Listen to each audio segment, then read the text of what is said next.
Good morning, everyone. Welcome to the annual conference on process improvement in IT, the global trends. My name is Nitesh Naveen. I'm heading Unicom.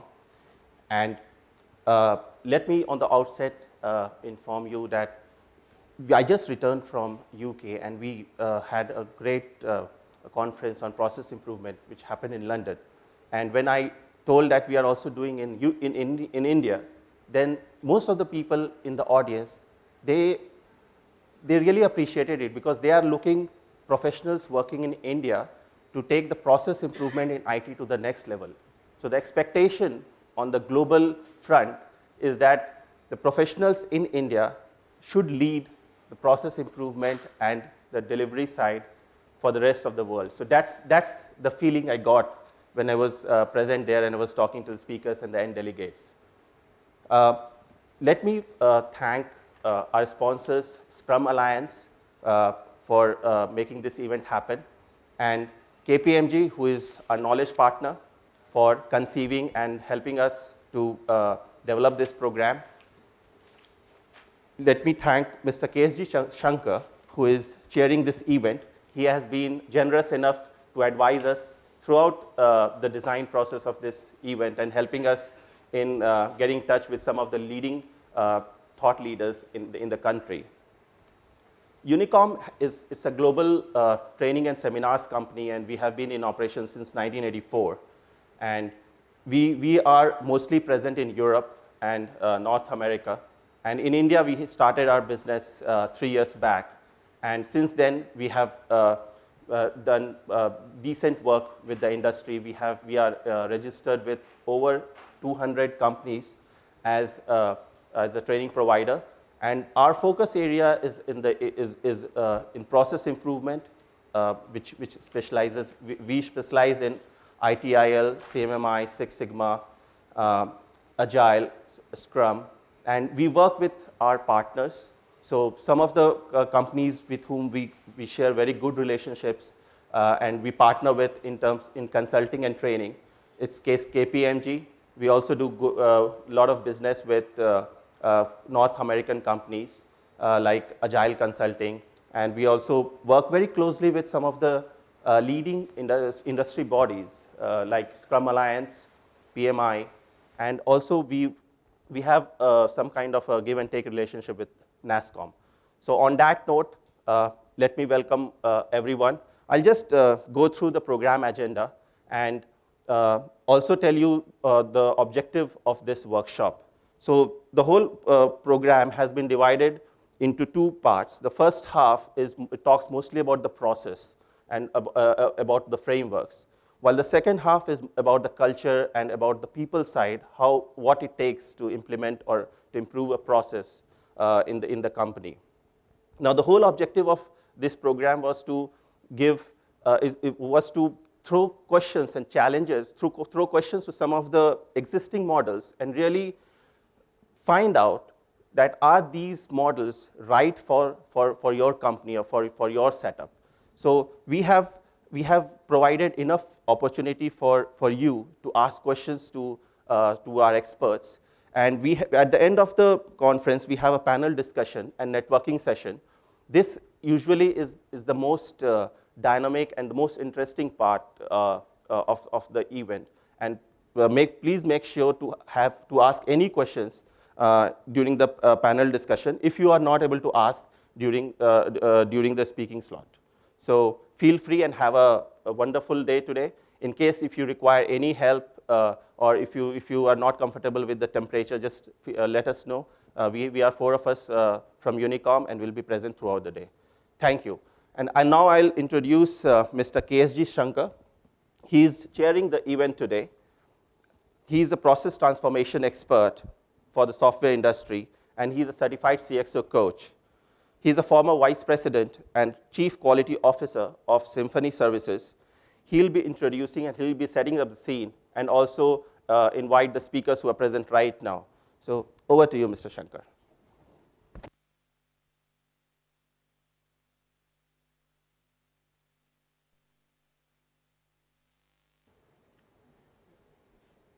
Good morning. Actually, the objective of my session was just to wake you up. So it's an icebreaker. So since anyway Bangalore and ICE are too far away, we wouldn't understand it. I thought at least I'll break your mindset a little bit. And I have this bad habit. Whenever somebody gives me a mic, I always can't resist a PowerPoint presentation. So I thought I would use this 30 minutes to pose some questions, which I guess will be answered during the session. Okay? So before I start the session, how many of you are from the process groups? Just raise your hands. Process and software quality. Good. Rest of them, I assume, are from delivery. Can I? I hope the CFO is not here. Okay. So there are a lot of challenges which process groups have and process groups will continue to have. Okay? To trace the history. Okay, it is as usual, you know. After we get the project, we look for the resource, right? Nothing wrong in it. So it's typical. Only when I started talking, I realized that I had to flip the slides. Okay, so just go back to what is quality. I just want to read out what Peter Drucker said about quality. He said, I mean, you all know Peter Drucker, the father of the quality evolution. Quality in a product or service is not what supplier puts in. This one is so appropriate to software industry, so I thought I would use this definition. It's not really a definition, it's more like a description. Quality in a product or service is not what the supplier puts in. It is what the customer gets out and is willing to pay for. A product is not quality because it's hard to make and costs a lot of money, as manufacturers typically believe. This is incompetence. Customers pay only for what is of use to them and which gives them value. Nothing else constitutes quality. It's so profound. Okay? When we talk about process improvements, when we talk about quality, what we cannot lose sight is our customer, right? So what I am going to do is that in about 15-20 minutes, I won't take more time than that, I will just take you through a hypothetical model of measuring customer relationship. This is just a hypothetical model, and kind of may open up some thoughts in it.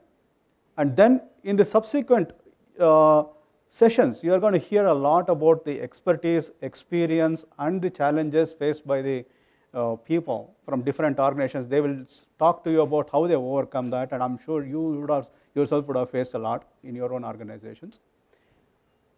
You can start relating how does this matter and how can we use the learnings to improve the customer relationship. Eventually, improved customer relationship is what enhances the business growth of both customer as well as our own organizations. Okay? So just to take you back in the history in the process itself. What happened in India back in 1990s when really the software industries kind of started in India, though it was in different phases before 1990, but after 1990 it really started in India. When the primary aim for the CEOs of software companies was to go and tell the customer that we can produce software in India. That was the biggest challenge for them, right? India, I'm sure, I mean, you're all young, most of you would not have had the experience. I'm telling you, in 1994 also, to get a person from US into India or Bangalore was not easy at all. They would say, why would we come here? And it is so far away.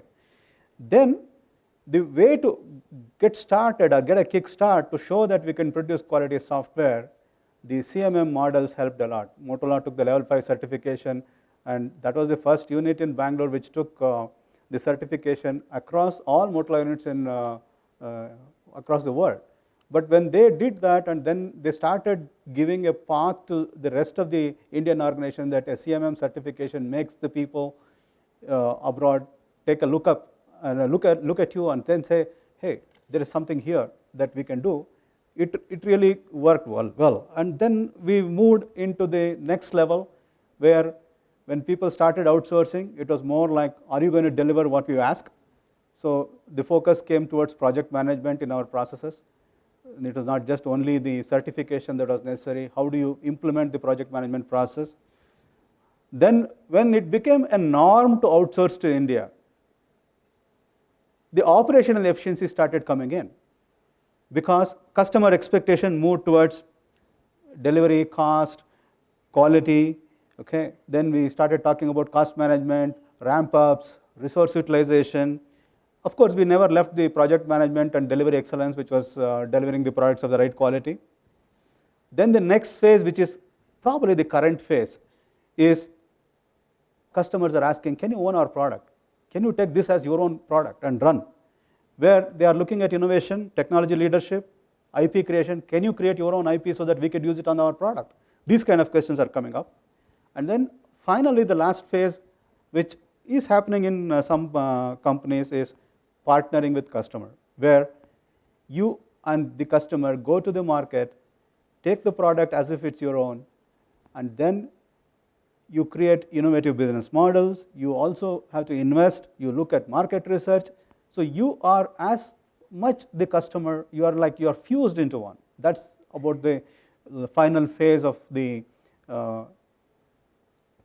relationship that you go between the outsourcing suppliers and the customer. So this is the kind of movement I guess it will go. Based on this, I have created something for the next 15 minutes. We cannot at any point of time say that we have a customer and we have certain level of confidence with this customer. It's very difficult to make that statement. In reality, I will talk a lot from the product quality experience that I have.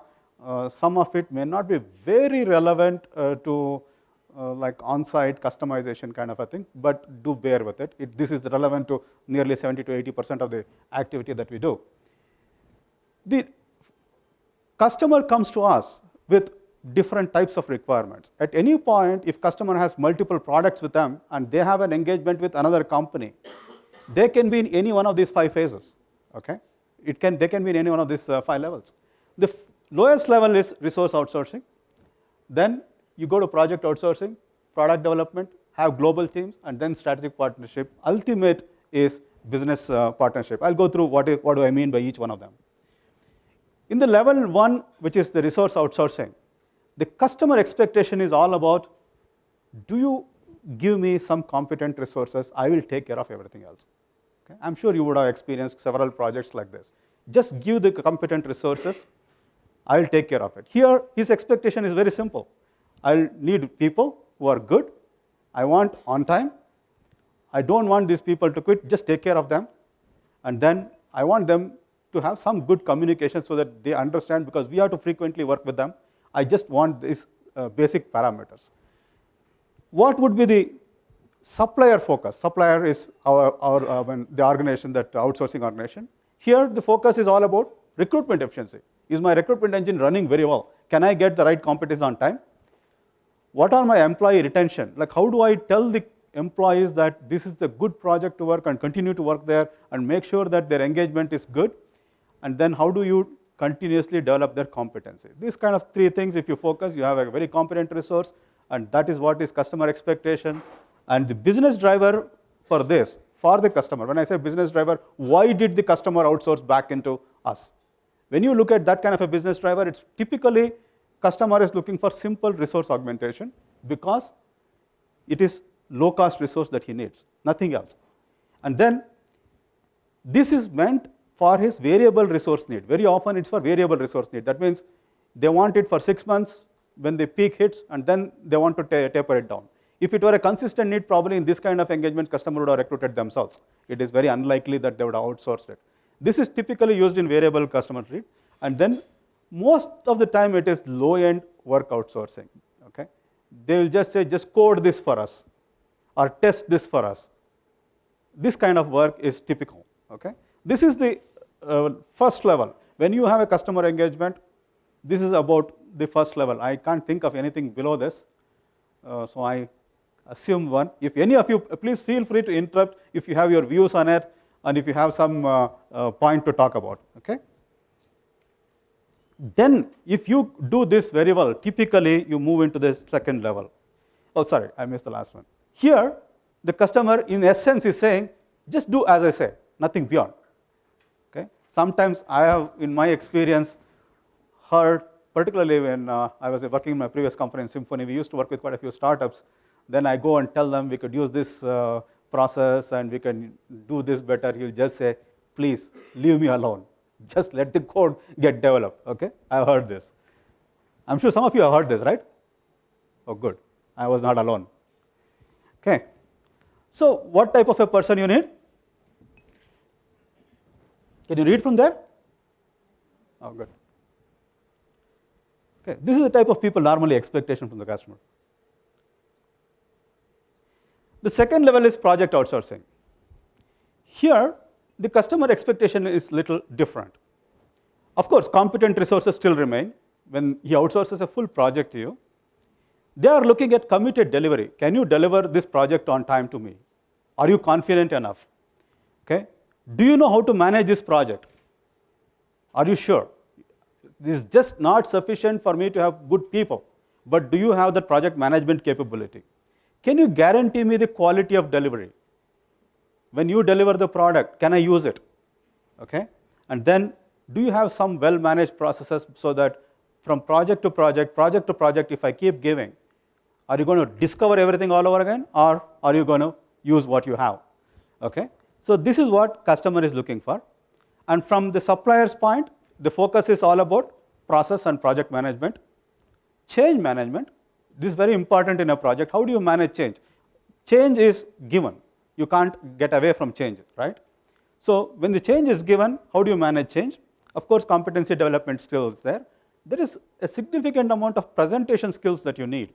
That means you are developing a project, you should be able to communicate to the customer. It's not just verbal communication or email communication. There is a lot more than that. Where are you, how are you, and what is your opinion about the project? Because you are also involved in the project as much. So this is the focus that is expected from the supplier. And the business drivers are, why did the customer outsource? Customer outsourced because he wanted a faster delivery cycle time. Of course, there is a variable resource need, otherwise they won't have given the project again. Still, these are all small projects or even large projects, they will give it to you only when they can't afford to ramp up their own resources. Then you have lower cost of delivering this project. And then very often there are budget caps for the customer. So the budget cap is there, project size cannot change. The best way is to go give a fixed price project and then leave it to the outsourced supplier and say, you take care of the entire thing, right? Is this, what kind of percentage do you think this constitutes in your respective organizations? Take a guess, majority of them, okay? So this is about the level 2 relationship that I'm talking about. Here, the customer is summing up saying that just deliver what I ask. Don't ask me too many questions, deliver what you ask, right? So the project manager skill is something different. Here it says, I want a super manager with technical skills, must be able to have a certified Scrum Master as well. So the demand on the project management is much higher in this case. Okay? The third one is the product development scenario, where you are developing a product for the customer. Of course, customer has his own set of people. You are developing the product, not fully, partly, or sometimes enhancements and things like that. Here, the customer expectation, now you see the gradual level of change in the customer expectation. He expects you to know his product. Okay? Though the customer has been working on it for maybe 10 years and you just came in, he expects you to know the product in 3 months or 6 months. Technical expertise. He wants you to understand the core of the programming. He may want you to know the Java very well. You should know the architecture. So the technical expertise has to be high. Flexibility. Are you capable of changing? Because customer says, when I'm developing a product, I myself am not sure what sells. I will have to be changing. Are you willing to change and be flexible, be it changing the architecture itself or being changed, adding a few features here and there? Project management skills are absolutely necessary, but more than the project management, it is more release management. How do you know how to release a product into the market? Do you know what are the issues? Because the enhancement that you develop, even if it's a small feature, still has to be eventually released to the market. So the expectation is moving towards more of product release management than just delivering a project management skill. From the supplier focus, it's a lot of software engineering process and methodologies. It is not just the project management process anymore. Understanding the product application. You cannot understand a product unless you understand the application of the product, particularly in enterprise products. It's generally true for every product, but in any of these enterprise application products, unless you understand the application environment, it is difficult to understand and appreciate the product itself. Then change management. Then the next level is coming, which says, are you innovating? Are you innovating? Are you creating some IP for the customer? Because it has to be simultaneously done on either side. It can't be done on one side, right? Plus, given the restlessness of the engineers in India, you still have to manage the knowledge, because in product, knowledge is the key, right? The knowledge that is acquired through the experience is the key. So if a person quits with 20% attrition, how do you manage the knowledge as an organization? Plus a little bit of investment on technology, maybe tools or whatever it is necessary. That will be the supplier focus. Business driver here is no more just the cost. It is competency augmentation. Customer comes to the product development because he believes this company, which is the supplier, has certain competency that he can make use of and deliver the product further. Okay? Of course, faster delivery cycle time and efficient resource management. That means here it is not just only outsourcing the low-cost work. If you have competent people, they will even get the design done with the supplier. It is just balancing the resources on either side and making sure that we deliver it faster. Of course, there will be a lower development cost, because when you outsource to India, it has to be lower cost. So this is the kind of business drivers. Here, the customer is trying to tell you that create what I need, no more do what I say or deliver what I ask. Here it is, create what I need. The need is a very interesting word. It has it's a loaded word if you ask me. What do I mean? Need means I am not going to tell you everything that I want, because I myself do not know. Guess along with me. If I go through a certain process to create that need for myself, can you go through it yourself? Is the point you're asking. So internally, your processes and systems, if you want to be at a level 3 kind of an engagement, have to mature to this level. Of course, sometimes when we say customer is stupid, this is what we deliver. Okay?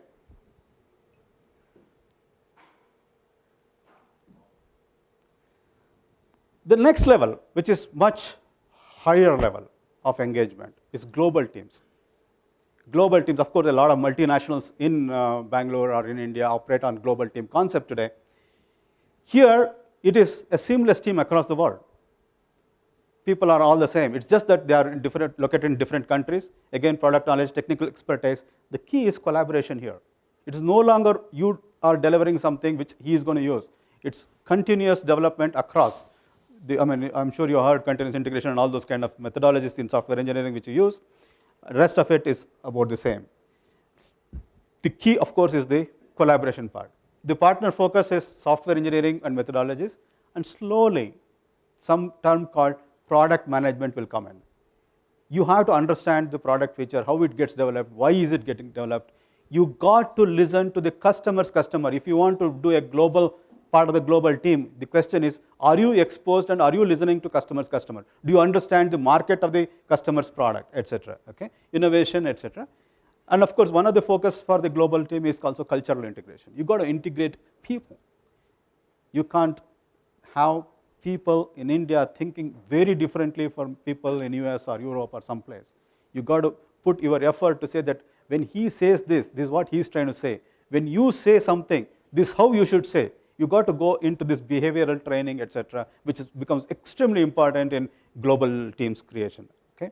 Investment has to be significantly higher. Now it's not just the IP part, it's technology, product, IP creation, all those things together. What is the business driver for this? Why do people go for global teams? First is you need global presence. You need to leverage the talent available across the world.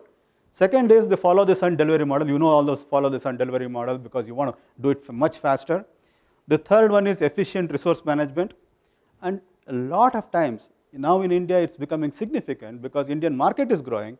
you got to be present in the local market to develop a product for the local market. You have been seeing in the automobile industry, you have been seeing in entertainment industry, software industry is not going to be no different.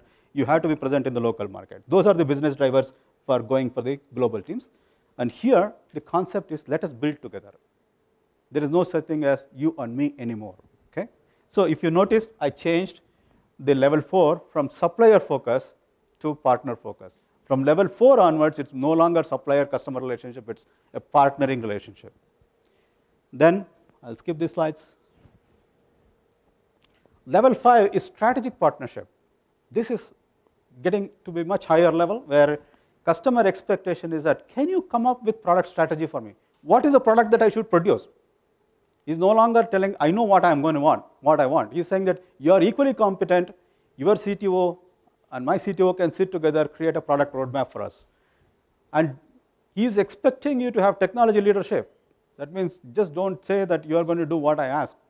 You tell us, you guide us, which is the right architecture to go, which is the right language to use, what are the right platforms to develop it on, right? Collaboration, of course, is there. And then he expects you to understand the product market and the future trends fully.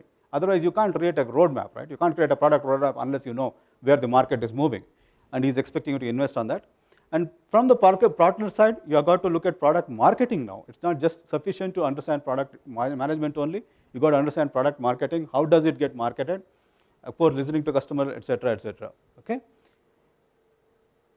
And I wrote delivery excellence here because I thought somewhere along it must have been forgotten. I didn't write it in the level 4 slide, level 3 said these are all given.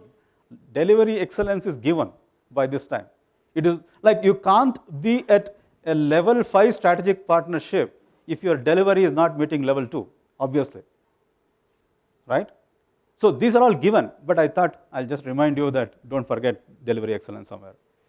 So what are the business drivers? Again, global presence, addressing local market, and then the other point that is coming as a business driver is leveraging the supplier strength or the partner strength, okay? Be it technology, be it market, whatever it is. This is how it comes in. You've seen several small Indian companies going into this mode. Of course, they don't go into partnership, they get acquired because that's much faster way, right? That's how it happens. Here, the concept is all about let's create what market needs from us. Then the last level, which is about the pinnacle of the entire partnership with customer. You take the business partnership level where customer expectation is that let's take the product to the market together. Let's explore new markets. There is no difference between the supplier partner here anymore. And then the key is all about I trust you, you trust me. Let's make money together. That's the whole concept here. From partner focus should be, it's more on product marketing, investment on technology, sales marketing partnership. And then you also have to put your money up front, invest on the market, and you have to take risk as much as your customer is taking the risk. If for that, you should have innovative business models and whatnot. And so the business drivers here are shared profits, shared investment, addressing global market, and leveraging each other's strength. It's not just anymore the customer realizing the supplier strength, it is leveraging each other's strengths. So when you have at a level 6 kind of a scenario, you are totally meshed into the supplier. There is no significant difference between the two. So the stickiness between the relationship increases, your business grows, their business grows. It's obviously a win-win all the time. Okay. So I've given a hypothetical scenario. Is it too utopian or is it practical? What do you think?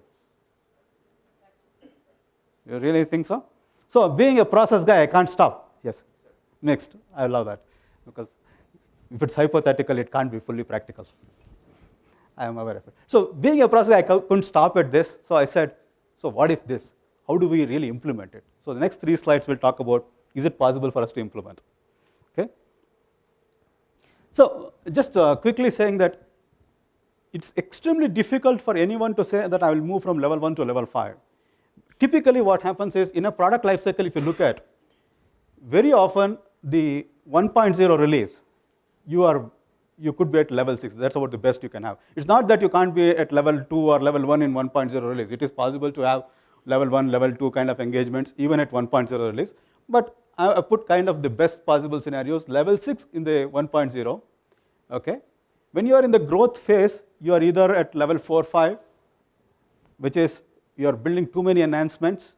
That means you should understand how to develop a product. You should be able to partner with the customer, understand customers' needs. If you are doing